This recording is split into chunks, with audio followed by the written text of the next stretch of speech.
भारत को नुआइबा पई ट्रम्प को आउ एक षड्यंत्र शुल्क लागू करने पई यूरोप को कहिला अमेरिका। आसनु जानिबा एहार सर्विसेस खबर विषय रे। रूस ठारू तेल किणवा को विरोध करी भारत उपरे 50% शुल्क लगाइछि अमेरिका। भारत विभिन्न उत्पादन उपरे एबे अतिरिक्त शुल्क लगाइछि।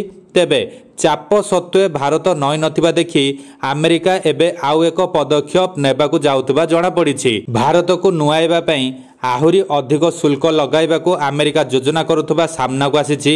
एथर अमेरिका यूरोपीय देश माननकू एभली करिबाकू कहिथिबा जणा पड़िछि।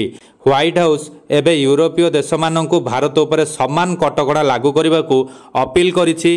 ट्रम्प प्रशासन चाहूछि जे यूरोप भारतरू तेल एवं गैस किणवा संपूर्ण बंद करू एवं द्वितीय शुल्क लागू करू।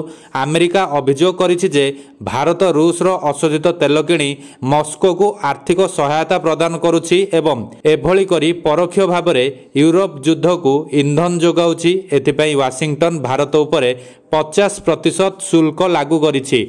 एहार जवाब रे भारत कहि सारिछि जे चीन एवं यूरोपीय उभय रूस ठारू बड़ परिमाण रे तेल एवं गैस किणुछंती, किंतु सेमानक विरोध रे कोनोसी दंडात्मक कार्यानुष्ठान ग्रहण काहेकि करि नाही अमेरिका। 50% शुल्क लागू सत्वे भारत नईबा परिवर्ते आगो को बढ़ुवा देखि एबे यूरोप रो साहाय्य लोड़िछि अमेरिका।